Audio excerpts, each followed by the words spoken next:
या ठिकाणी पवार सरांचा ओळख करून दिली गेली आणि पवार सरांची एक शिक्षक म्हणून सर्वांना ओळख आहेच इथं. पण एक आमच्या कुटुंबातर्फे त्यांनी ज्या इतर जबाबदाऱ्या त्यांच्या आयुष्यामध्ये पार पाडल्या, एक वडील म्हणून, एक कुटुंब प्रमुख म्हणून आणि समाजामध्ये एक सामाजिक कार्याची जाण असलेला, बांधिलकी असलेला एक व्यक्ती म्हणून आम्ही जे त्यांच्याकडं पाहिलेलं आहे लहानपणापासून आणि त्यांच्या एकूण शिक्षक म्हणून कारकिर्दीचा आणि त्यांच्या व्यक्तिमत्वाचा माझ्या वैयक्तिक आयुष्यावर परिणाम आहेच आहे. पण आमच्या कुटुंबावरही म्हणजे आमच्या आधीच्या पिढ्या फार शिक्षणामध्ये नव्हत्या, पण इथून पुढच्या पिढ्या शिक्षणामध्ये आल्या कारण त्यांनी त्यांच्या ऐनवेळीच्या काळामध्ये शिक्षणाचा प्रवाह स्वीकारला आणि त्यामुळं आम्ही आज एक कुटुंब म्हणून त्या पुढे येऊ शकतो. तर त्याच्याबद्दल मला थोडंसं बोलावं वाटतं. त्यासाठी धन्यवाद संस्थेचे. त्यासोबतच मी आता बसल्या बसल्या विचार करत असताना मलाही थोडंसं भारावून आलं की 30 वर्षाचा काळ हा खूप मोठा असतो आणि 30 वर्ष एकच कार्य, एकच संस्था, याच्यासोबत निष्ठेने राहणं ही खूप मोठी गोष्ट आहे. आणि आमच्या तरुण पिढीला म्हणजे जी तरुण पिढी कॉर्पोरेटमध्ये काम करते, वर्षा 2 वर्षाला जॉब बदलते, त्या पिढीसाठी इतके वर्ष एखाद्या संस्थेसोबत एकनिष्ठ राहून काम करणं काय असतं हे त्यांच्याकडून प्रेरणा मिळते आणि आम्ही ते घेतोय. उद्यापासून हे नसणार आहे, याच्याबद्दल त्यांच्याही मनामध्ये बरोबर असणार आहे, पण ती आमच्याही मनामध्ये आहे. उद्यापासून ते आजवर जे काम करत आलेले आहे, ज्यावेळीचं त्यांचं काम आहे शिक्षकाचं, अध्यापनाचं काम, ते त्या जबाबदारीतून मोकळं होणार आहे. कारण कितीही सुखद वाटणारी वाट असते तरी ती संपत असते, पण संपणाऱ्या त्या वाटेबरोबरच जन्मणारी नवी पहाड पण असते. तर मला या ठिकाणी हेच वाटतं की हे आज जरी एका जबाबदारीतून मुक्त होत असतील, संस्था त्यांना एका जबाबदारीतून मुक्त करत आहे, पण ते नक्कीच त्यांची नवीन जबाबदारी, नवी भूमिका स्वीकारतील आणि समाजामध्ये त्यांचं योगदान त्यांना कायम ठेवतील आणि संस्थेला सुद्धा त्यांनी इतके वर्ष आमच्या कुटुंबाला पाठिंबा दिला, त्यांना वैयक्तिक वेळोवेळी समजून घेतलं, त्याच्याबद्दल खूप खूप धन्यवाद. आणि या ठिकाणी मला संधी दिली त्याबद्दल या ठिकाणी जय क्रांती महाविद्यालयामध्ये आयोजित करण्यात आली. त्या संस्थेमध्ये कार्यरत असणारे प्राध्यापक पवार दत्तात्रय बाबूराव व श्री विनायक भालेराव यांचा सत्काराचा कार्यक्रम या ठिकाणी ठेवण्यात आला आणि या कार्यक्रमासाठी अध्यक्ष म्हणून जे आपल्याला लाभलेले आहेत ते आपल्या भारत शिक्षण प्रसारक मंडळाचे अध्यक्ष बालाजी घार सर, त्याचबरोबर भारत शिक्षण प्रसारक मंडळाचे सचिव गोविंदराजी घार सर, प्रमुख उपस्थितीमध्ये प्राचार्य प्रशांतजी घार सर, जयक्रांती कनिष्ठ महाविद्यालय, त्याचबरोबर जयक्रांती वरिष्ठ महाविद्यालयाचे प्रभारी प्राचार्य गुंजरगे सर, बीएडचे प्राचार्य फुलपे सर, प्राथमिक विद्यालयाच्या कदम मॅडम, इतर प्रामुख्याने उपस्थित असलेले जाधव सर, पतसंस्थेचे चेअरमन सपाटे सर, त्याचबरोबर विज्ञान विभागाचे समन्वयक मोरे सर यांची उपस्थिती या ठिकाणी आपल्याला लाभलेली आहे. खऱ्या अर्थानं त्यांच्या जीवनाचा, या 2 व्यक्तींच्या जीवनाचा परिचय थोडक्यामध्ये मला द्यायचा आहे. या ठिकाणी सर्वप्रथम मी पवार सरांचा परिचय देऊ इच्छितो. पवार सरांचं जे गाव आहे ते चिंचोली काजळे, तालुका औसा, जिल्हा लातूर हे त्यांचं गाव आहे. त्यांनी जयक्रांती कनिष्ठ महाविद्यालयामध्ये 1992 मध्ये रुजू झाले संस्कृत या विषयामध्ये.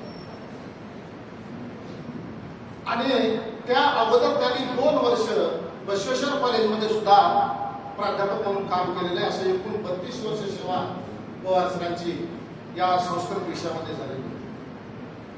त्यांना 2 मुलं आहेत. दोन्ही मुलं इंजिनियर आहेत पुणे या ठिकाणी. त्याचबरोबर सुनबाई जे आहेत ते शाहू कॉलेजमध्ये सिनियर प्राध्यापक म्हणून ते लागलेले आहेत. खरं तर पवार सरांना लहानपणापासून खेळाची आवड आणि त्यांना खेळाडूची आवड असल्यामुळं त्याच्यामध्ये त्यांनी कुस्ती हे जे खेळ आहे किंवा कुस्ती करण्याचं त्यांना फार मोठ्या प्रमाणात आवड होती. आणि आम्ही स्टाफमध्ये बसल्यानंतर पवार सरांना सहज असं म्हणायचो की तुम्ही किती कुस्ती म्हणजे खेळला, त्याच्यानंतर किती दंड बैठका काढल्या, तरी 500, 1000, 200 असे सांगायचे. म्हणजे ऐकून आश्चर्य वाटायचं. म्हणजे पूर्वीपासूनच पहिलवानकी केल्याचं हे त्यांनी सांगत असत. आणि त्यांचं जे प्राथमिक शिक्षण जे झालेलं आहे ते चिंचोली या ठिकाणी झालेलं आहे. आणि त्या ठिकाणी चिंचोली या ठिकाणी प्राथमिक शिक्षण झालं. त्याला चित्रकलेची बी आवड होती.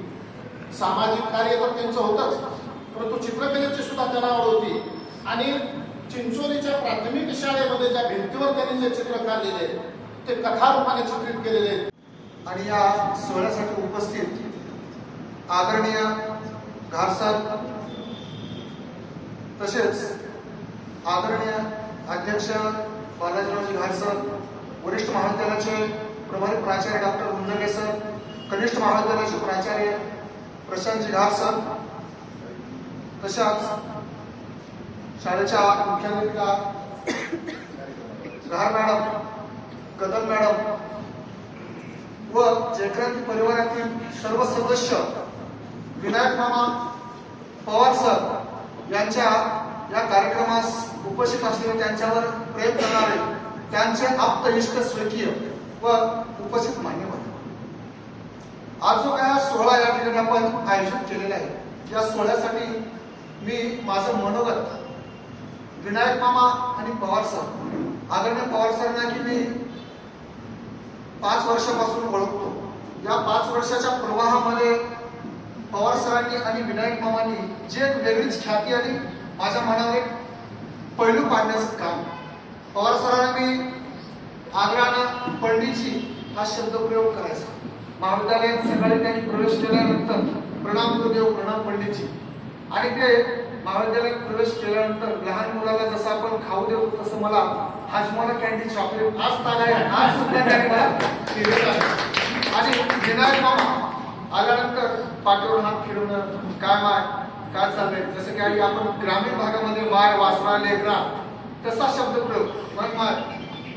आणि विनायक मामाची कशी माझी ओळख खूप जुनी आहे. मी महाविद्यालयात 5 वर्षापूर्वी जरी जॉईन झालो तरी संस्था माझ्या गावची असल्यामुळे विनायक मामा गावाकडे आल्यानंतर विनायक मामा मी पाहिलेलं, त्यांच्यासोबत बोललेलं. आणि विनायक मामा एकदम खेळीमेळीच्या वातावरणामध्ये या महाविद्यालयात कसं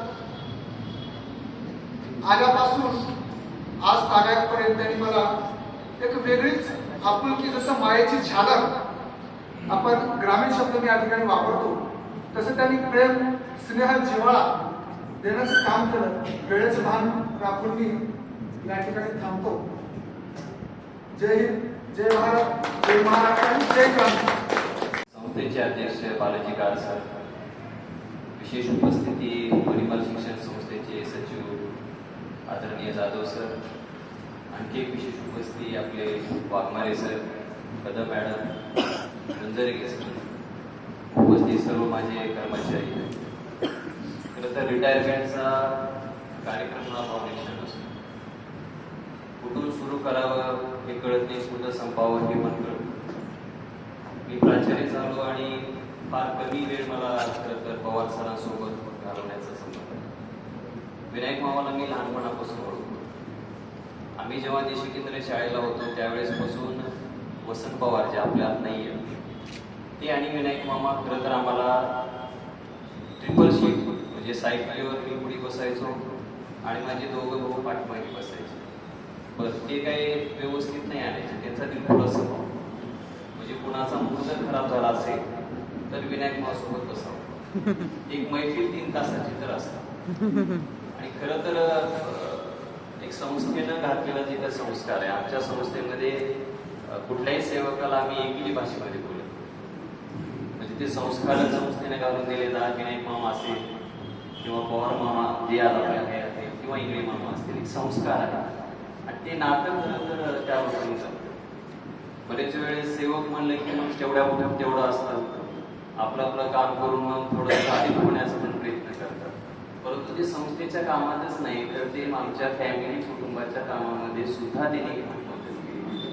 मी माझ्या ताईच्या लग्नात पाहिलं, माझ्या लग्नात पाहिलं, नंतर बंधूच्या लग्नात पाहिलं. ते आपुलकी म्हणून खरं तर काम करतात आणि अशा व्यक्तीच्या निरोप समारंभाला उपस्थित राहणं हे खरं तर धोकाचं आहे. खरं तर बरेच वेळेस कर्मचारी रिटायरमेंट होऊ लागला की त्याची पहिली जर कोण कुणाला लागते तर प्राचार्य. परंतु हे दोघं असे कर्मचारी आहेत, मला कळलंच नाही याची फाईल आल्याच्या अगोदर ही रिटायरमेंट होत आहे. म्हणजे ते आजही तेवढ्याच इमानदारीनं काम करतात. आजही त्यांच्याकडे बघितलं तर मला वाटतं ते रिटायरमेंटच्या मूडमध्ये नसतील. आणि भैयानी म्हणले की त्यांचे दरवाजे बंद आहेत. मी पूर्वीपासून सांगतो की जे जे माझे कर्मचारी इथून रिटायरमेंट होतात त्यांच्यासाठी कधीही जय क्रांतीचे दरवाजे बंद नाहीत. ते कधीही इथे येऊ शकतात, त्याच हक्काने येऊ शकतात. रिटायरमेंट हा शासनाच्या कागदावर आहे, आमच्या पटलावर अजूनही ते रिटायरमेंट नाही. आजही आमच्या मनामध्ये ते सर्व्हिस नाही. उलट मी पवार सरांचं कौतुक करेन की भर आयर करणं म्हणजे संस्थेविषयी किती प्रेम आहे हे त्याच्यातून व्यक्त होतो. नाहीतर उगं आपला प्रोटोकॉल म्हणून घालून सुद्धा मोकळे होणार आहे. आजही त्यांचं प्रेम संस्थेवर, त्या कर्मचाऱ्यावर असंच पुढे ठेवावं अशी ईश्वरचरणी प्रार्थना करतो. तुम्ही असंच यावं. विनायक मामाला मला वाटतं मैत्री जमायला आजही परवानगी आहे, काही अडचण नाही. फक्त जाता जाता एवढंच करा, जेवढं तुम्ही बोलता तेवढं आपल्या आवडीला थोडंसं थोडं जर करा, तेवढं तरी काम रिटायरमेंट झाल्यानंतर आता बसल्यानंतर सांगतो. एवढीच विनंती या कार्यक्रमाच्या व्यक्त करतो. तुम्ही रिटायर नाही आहे, तुमचं आजही उद्याही परवाही स्वागत आहे. आणि मी त्यांना अजून एकदा विनंती करतो की जोपर्यंत तुमच्या हाताने झेंडावंदन तिथं बांधणार नाही तोपर्यंत मला वाटतं ते आम्हाला सार्थक होणार नाही. आजही मळगे सरांना सांगतो की तुमची घोषणा ऐकल्याशी माझी सकाळची झोप होत. त्याच्यामुळे पुन्हा तुम्हाला सर्वांना विनंती करतोय की तुम्ही संस्थेच्या प्रत्येक कार्यक्रमामध्ये उपस्थित राहावं. मी इतके दिवस सर्व्हिस केला त्याबद्दल मी संस्थेच्या वतीने तुमचे आभार मानतो. सर्वांचे आभार मानतो. मी माझी रजा घेतो. जय हिंद, जय महाराष्ट्र. पिता त्वमेव, त्वमेव बंधुश्च सखा त्वमेव, त्वमेव विद्या द्रविणं त्वमेव, त्वमेव सर्वं मम देव देव. या श्लोकामध्ये ज्याने आम्हाला अन्न पाणी दिलं, ज्याने आमचं कुटुंब बसवलं, तेच खरे आमचे माता आणि पिता आहेत. त्वमेव माता पिता त्वमेव, त्वमेव बंधू सखा त्वमेव, त्वमेव विद्या द्रविणं त्वमेव, त्वमेव सर्वं मम देव देव. खरं म्हणजे राजा हा देवाहूनही प्रिय असतो. परमेश्वराची मदत उशिरा पोहोचते, परंतु संकट काळी राजाच खरं मदत करत असतो. म्हणजे जो कोणी आपला पालन करता आहे आणि त्यांचे आभार आता किती मानावेत, त्याचे उपकार किती मानावेत हे मी शब्दाने व्यक्त करू शकत नाही. अस्माकं महाविद्यालयस्य अध्यक्ष बालाजी घाट महोदयः, अस्माकं महाविद्यालयस्य सचिव, भारत शिक्षण प्रसारक मंडळस्य सचिव गोविंदरावजी घाट महोदय, अस्माकं महाविद्यालयस्य प्राचार्य प्रशांत घाट महोदय तथा सर्व सन्माननीय उपस्थित बंधू भगिनींनी थोडस संस्कृत बोलण्याचा प्रयत्न केला सर, कदाचित ते कळणार नाही पुढे. मी थोडस मराठीत पुन्हा बोलायला सुरुवात केली. खरं म्हणजे मी चिंचोली काजळे या गावातील एका शेतकऱ्याच्या सामान्य कुटुंबातला व्यक्ती. माझे वडील उर्दू शाळेमध्ये, मोडी शाळेमध्ये 4थी पास. आई शिक्षण घेतलेली नव्हती, परंतु आईचं कौतुक करावं किती. ती मला अ ब क ड असं हातात पेन्सिल धरून ती शिकवत असते. आई माझा गुरु, आई कल्पतरू, सौख्याचा सागर आई माझी, प्रेमाचे माहेर, अमृताची धार, मांगल्याचे सार आई माझी. आई काय असते? आई दुधावरची साय असते, लेकराची माय असते, लंगड्याचा पाय असते.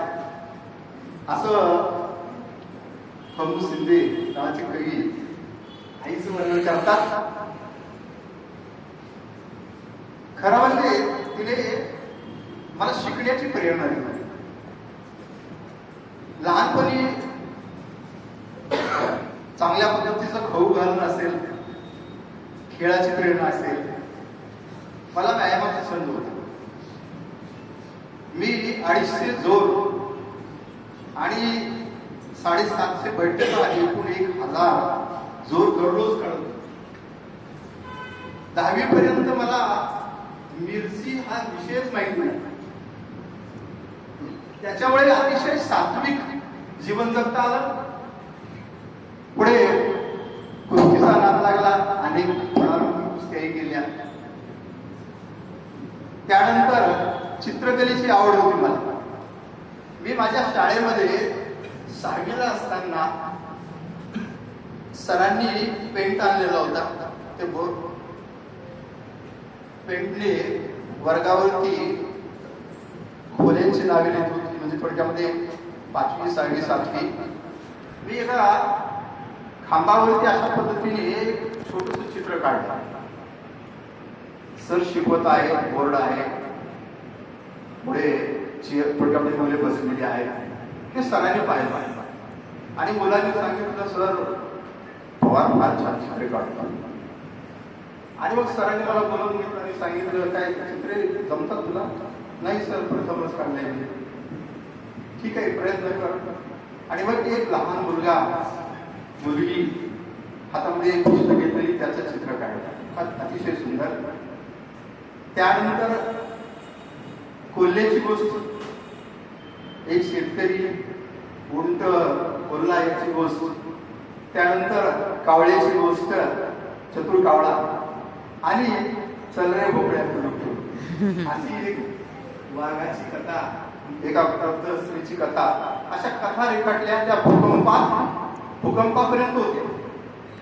आणि भूकंप झाल्यानंतर भिंतीला तडे गेले आणि मग दुसरी इमारत बांधली. पुढे महाविद्यालयात गेल्यानंतरही माध्यमिक विद्यालयात गेल्यानंतर श्री गणेश शाळेमध्ये चित्रकलेमध्ये मला 10 पैकी 10च मार्क मिळत असत. एखाद्या वेळेस 9 मार्क मिळत असतात. मला 6 रुपये मिळाले नाही PhDची परीक्षा द्यायला. मी चित्रकलेचा शिक्षक व्हावा असं माझी इच्छा होती.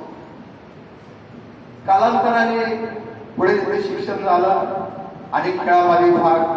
आमचे एक शिक्षक होते, त्यांनी जिम्नॅस्टिक, इत्यादी अनेक खेळ घेतले. जिम्नॅस्टिक मध्ये आम्ही राष्ट्रपती पुरस्कारापर्यंत गेलेलो होतो. पण राष्ट्रपती परदेशात गेल्यामुळे आमचा सत्कार झाला नाही, सन्मान.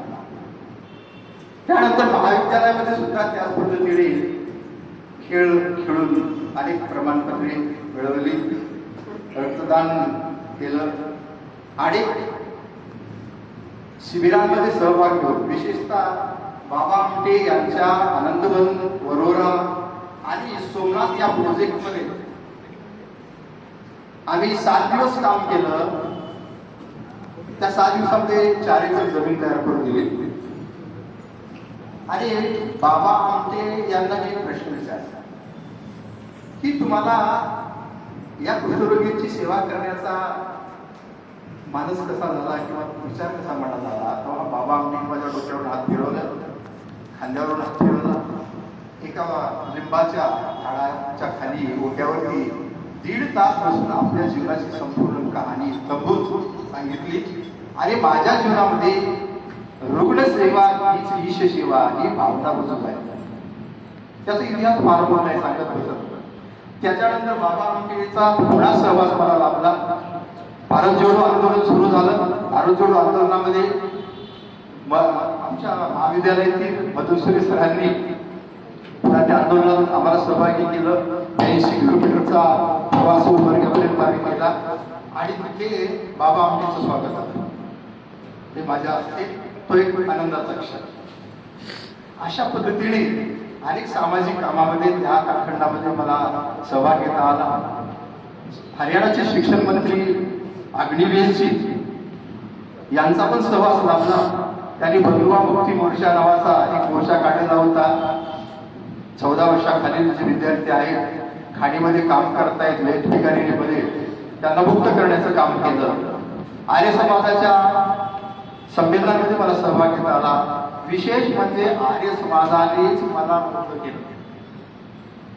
आर्य समाजाने मला संस्कृत भाषेचं शिक्षण दिलं. प्रारंभ, प्रवेश, परिचय, कोविद या सगळ्या परीक्षा मी त्या ठिकाणी दिल्या. मुलांना शिकवलं. वर्षाला 500 विद्यार्थ्यांच्या परीक्षा मी घेतो. स्वामी स्वात्मानंद तिथे राहत असत.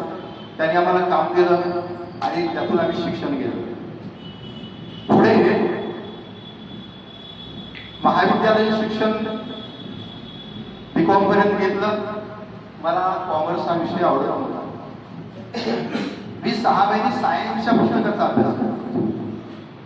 परंतु पुन्हा काही सायन्स घेता येत नव्हतं. कसं कसं B.Com झालं आणि दयानंद महाविद्यालयामध्ये M.Com करण्यासाठी गेल्यानंतर खरवा आणि घोटलवार नावाचे 2 प्राध्यापक त्यांनी पहिल्याच पिरियडमध्ये आम्हाला सांगितलं की तुम्ही M.Com करून गाड्यावर भावाची भजे विकत फिरता. तेव्हा विचार केला आणि 1-2 तास बसून MA संस्कृत विषय करण्याचा संकल्प केला. मी मधुसूदन सरांकडे आलो आणि म्हणालो की मला संस्कृत MA करायचं आहे. पण सरांनी नकार दिला. अरे वॅकेन्सी कुठे आहे? बोलत नाही. आता संस्कृत विषय आपल्याकडे नवीन आहे. मी त्यांना म्हटलं मला रामायण, महाभारत, भगवद्गीता इत्यादी ग्रंथ जर अभ्यास झाले तर माझं जीवन धन्य होईल आणि तसं असेल तर कर म्हणून त्यांनी प्रेरणा दिली. पुढे MA संस्कृत केलं. अनेक अडचणी होत्या, त्याच्यातून इथे गेलं आणि योगायोगाने आर्य समाजामध्ये मी थांबलेलो होतो. सर आले. त्यांनी सांगितलं की बसवेश्वर महाविद्यालयामध्ये नोकरी करतो का? मी म्हणालो तुम्ही म्हणत असाल तर करतो. आणि मग सरांनी सायकलला टाक मारली. पाठीमागे बसवलं. बसवेश्वर महाविद्यालयात गेलं. तिथे गेल्यानंतर सीताराम सरांचा परिचय करून दिला. परिचय करून दिल्यानंतर त्यांनी चहा मागवला आणि सांगितलं बाबा सर तुम्ही कामावर गेले. आणि बसवेश्वर महाविद्यालयामध्ये मला नोकरी मिळाली. पण मला खेळ करावं लागलं हे माहिती नव्हतं. पुढे सर म्हणाले तात्काळ तुम्हाला खेळ करावा लागेल, करून घ्या. पुढे संस्थेने जाहिरात दिली. मग मध्येच 1-1.5 वर्षानंतर मी औरंगाबादला इसरी कॉलेज, गव्हर्नमेंट कॉलेजला MA पिरियड घेतले. आणि त्यानंतर खाण्याची परेशानी म्हणजे तिथे बॉम्बेटा मिळत होता. बॉम्बेटा तो खाल्ला नाही. घास थोडा लांबायचा. मला वाटलं असलं जीवन नको, चला गावाकडे. आणि योगायोगा गावाकडे आलो. त्याच्यानंतर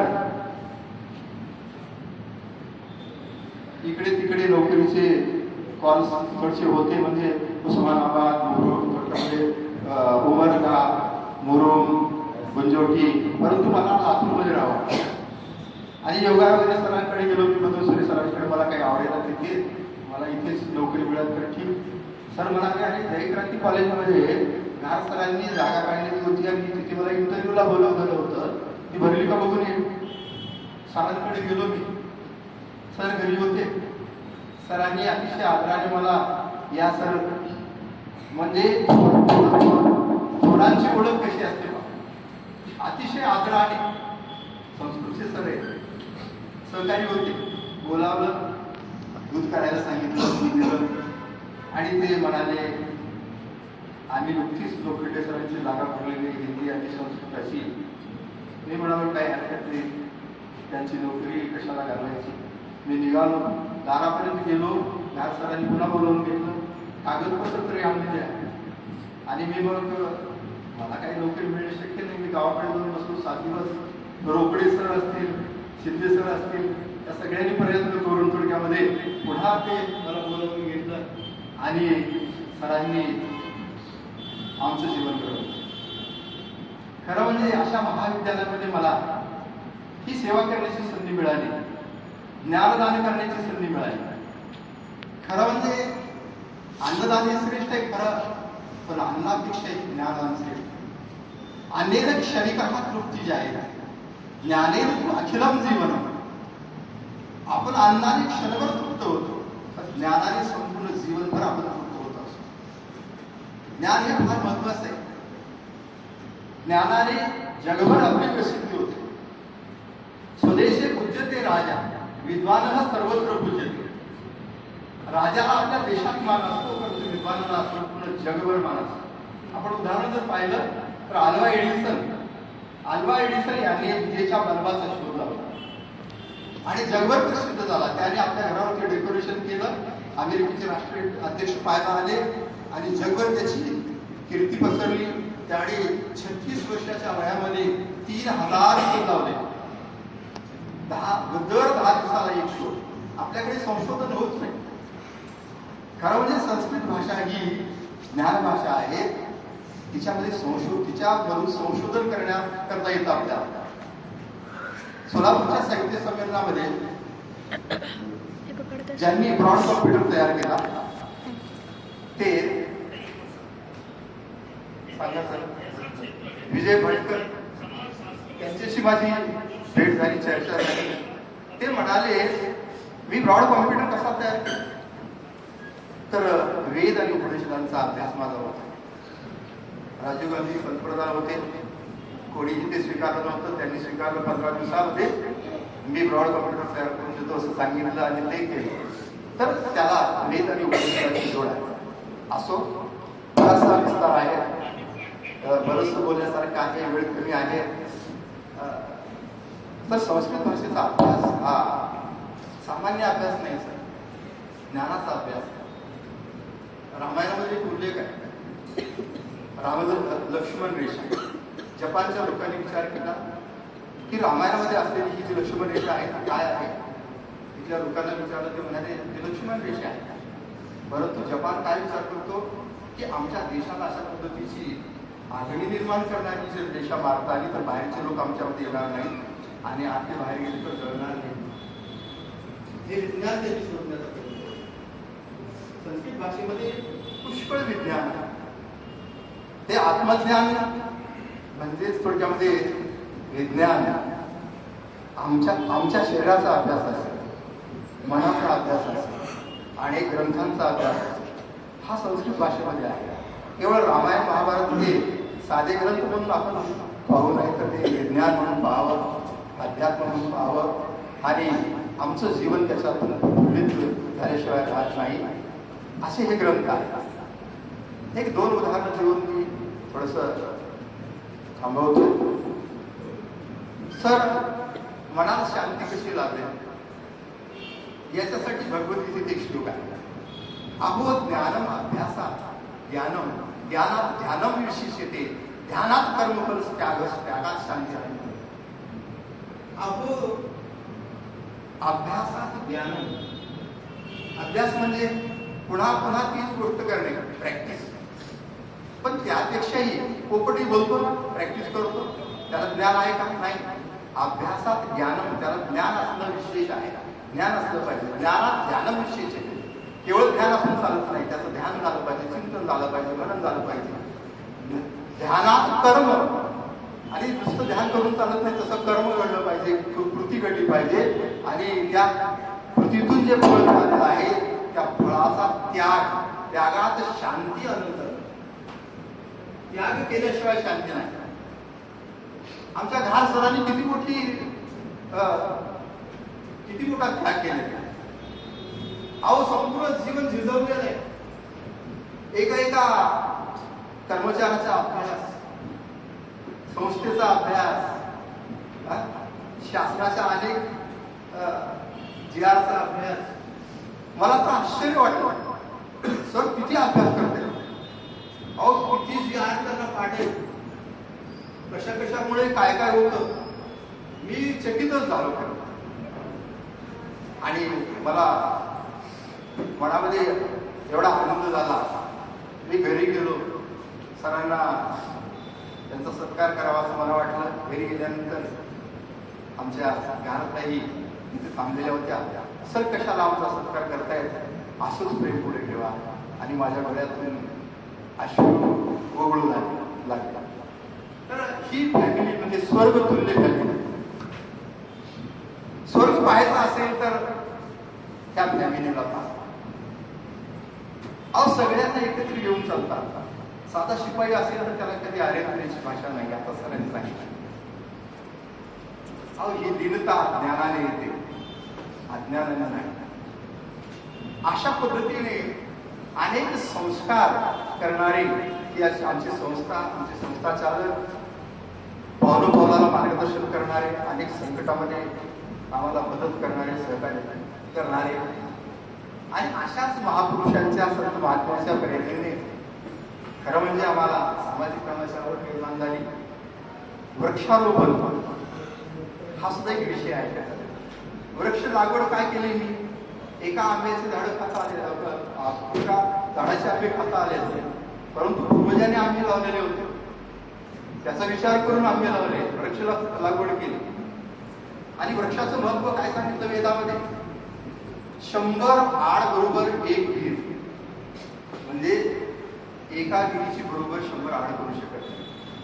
100 आड बरोबर 1 विहीर, 100 विहिरी बरोबर 1 सरोवर, 100 सरोवर बरोबर 1 हृदय आणि 100 हृदय बरोबर 1 पुत्र. आपण किती जेल केल्या. आणि 100 पुत्र बरोबर 1 वृक्ष. अशी झाडे सरोवराच्या किनाऱ्यावरती लावावीत असं वेदात सांगितलं. एवढं या वृक्षाचं महत्व. आणि त्या पद्धतीने जवळपास 2000 झाडांची लागवड मी माझ्या शेतामध्ये केलेली आहे. पर्यावरण हा त्याचा मुख्य विषय. आणि मग बाकीचे सगळे फायदे तर आहेतच, नाही असं नाही. त्याच्यासाठी माझ्या बंधूने मदत केलेली होती, माझ्या बहिणीने खूप मदत केलेली आहे. ती बहीण म्हणजे माझी आईच असं मी मानतो. तिने आमचं कुटुंब सावरलं, तिने सांभाळलं. तिच्याबद्दलही माझ्या मला कृतज्ञता आहे ती मी व्यक्त करतो.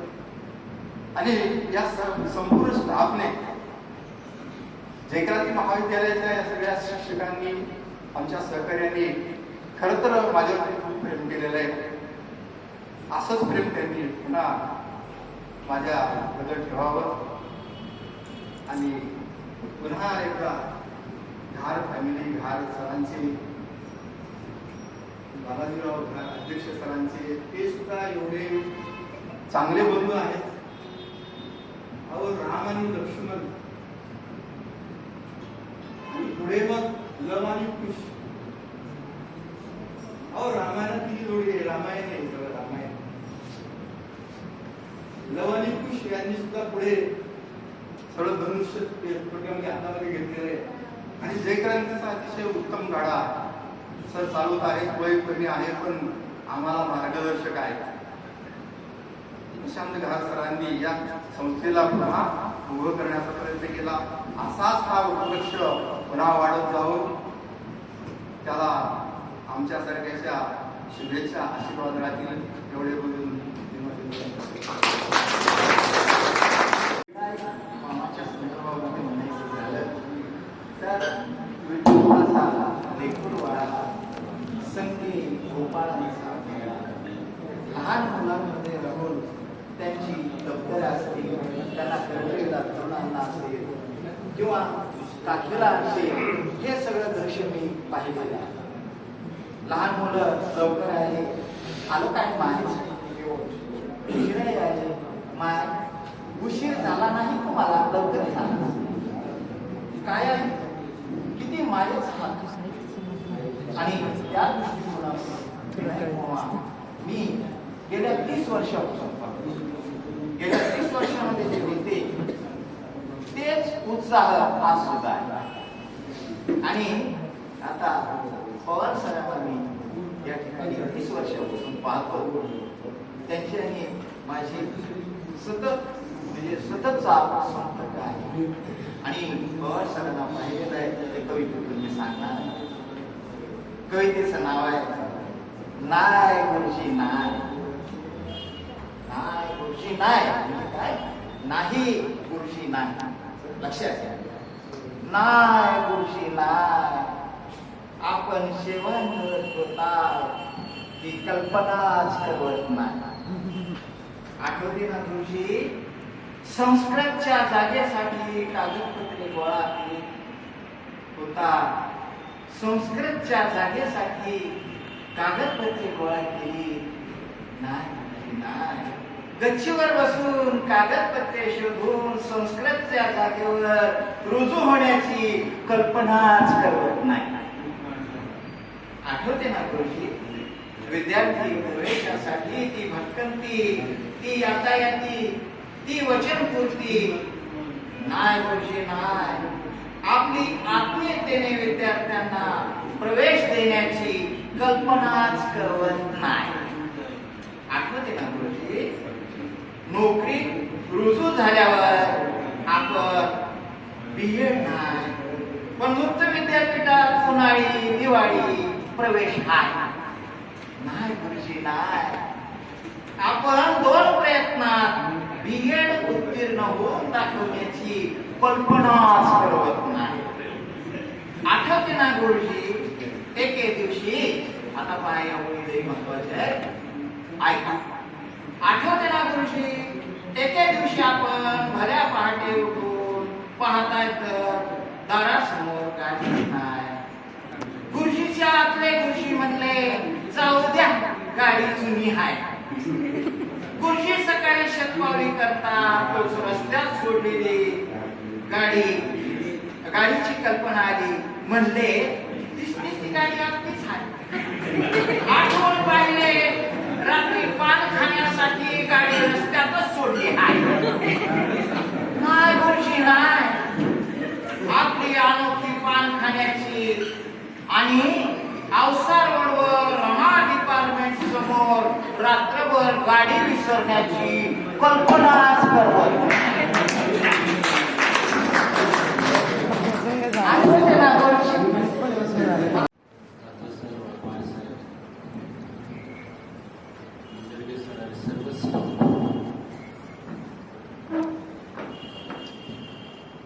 बोलत असताना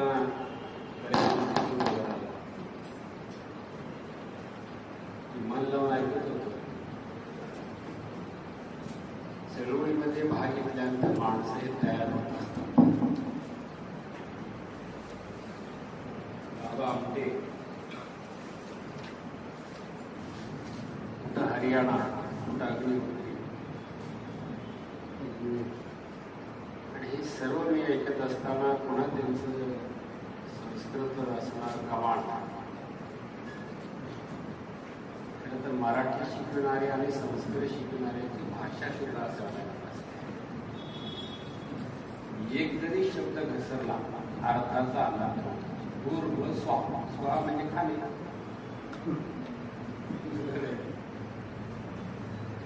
एवढं काटेकोर हे संस्कृत असतं.